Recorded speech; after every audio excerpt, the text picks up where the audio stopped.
Hi, I'm Marty. Today we will discuss the prophecy of Moses on basics of faith. And I've got this book. I started reading from it last week. And I will tell you, I've not done reading it yet, but it is a very good read. So I suggest it if you got some time. It's called The Oracle. It's by Jonathan Cahn. And I want to read just a little bit out of it.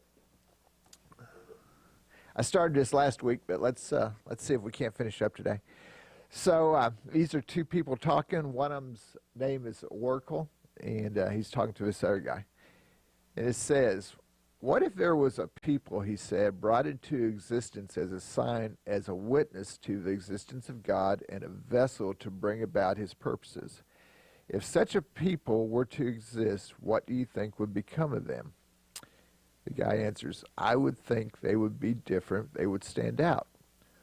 "Well, what about the history of such a people?" "I would think it would be different from that of other peoples." "And if such a people were to exist," said the Oracle, "they already do. They were people you saw in your vision on the plain of the desert, the nation of Israel, the Jewish people.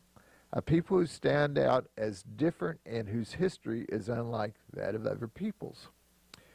But why were they in my vision? Because apparently the mystery begins with them. And who was the old man in the robe? Only once was the entire nation of Israel in a desert as in your vision, in the days of their journeying from Egypt to Israel. The old man in the red robe would be Moses. And the scroll?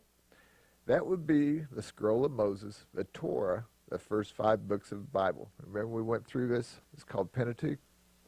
Okay, so Moses was reading from the book of Moses. He was reading from the book of the scroll just as it had been read by the Jewish people in every age and land.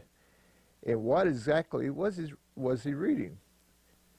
His last words, said the Oracle, the last words he would ever speak to a nation, the words he gave them at the end of their journeying in the wilderness just before he died. How do you know? Because he was speaking to them from the end of the scroll. The scroll ends with his last words. And what did he tell them there?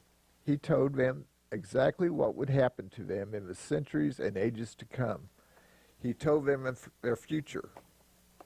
But how could he have known that? It's another one of the peculiarities about the nation of Israel. At the beginning of its existence, its future was foretold. Where? In the scriptures and the prophecies. Its history was foretold ages before it happened from ancient times. But it's impossible to foretell that. Yes, said the Oracle, to foretell the intricate courses of human events, even days before they happen, much less thousands of years, would be impossible. There's only one way it could be foretold, if foretelling was from God, if God was real. So this would be recorded in the Bible, in the book of Deuteronomy, Moses' last words. What exactly did prophecy foretell? That the land of Israel would be invaded by an enemy people, and that the Jewish people would be taken captive into the nations. They would be scattered from one end of the earth to the other. They would be persecuted from one nation to the next. They would wander the earth. That's what happened in my vision. They were scattered to the world, so did it come true? Yes, first armies of Babylon invaded the land, destroyed the holy city of Jerusalem, and took the people captive into exile in Babylon. The exile would last 70 years until the rise of Persian king Cyrus, who would allow them to return to their land. But you said prophecy spoke of their being scattered from one end of the earth to the other. Yes, that would be fulfilled in its entirety in the second exile. It would begin in the year AD 70. This time it would be the armies of Rome that would destroy Jerusalem and drive the people into exile, not to one city or kingdom, but to the ends of the earth, and not for 70 years, but for ages. They would be persecuted from nation to nation and wander the earth as no people have ever wandered the earth. And how long did the second exile last? I asked. Into modern times.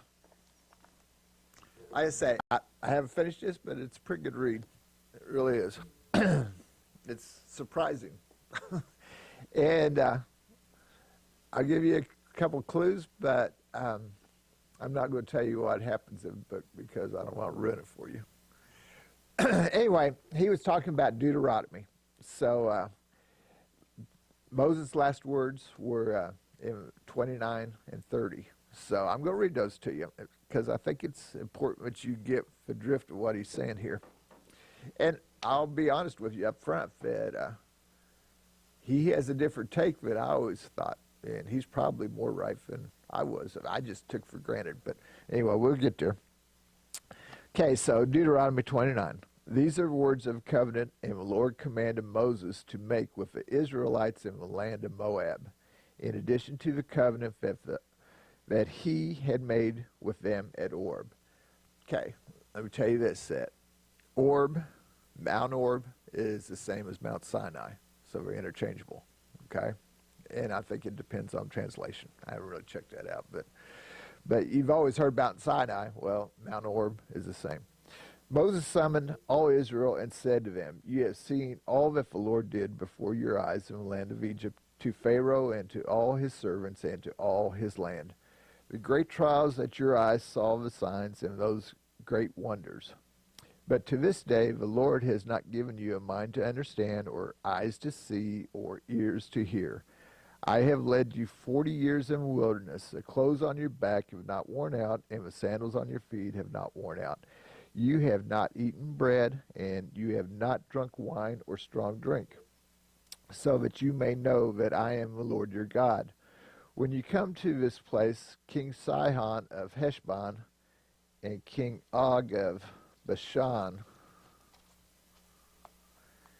came out against us for battle, but we defeated them. We took their land and gave it as an inheritance to the Reubenites," which, remember, was the tribe of Reuben, "and the Gadites, tribe of Gad, and Manasseh." And that's two separate parts. We'll get to that here one of these days. But anyway, you remember Manasseh was the grandson of Jacob, and Manasseh was one of the sons of Joseph. Okay. "Therefore diligently observe the words of this covenant, in order that you may succeed in everything that you do.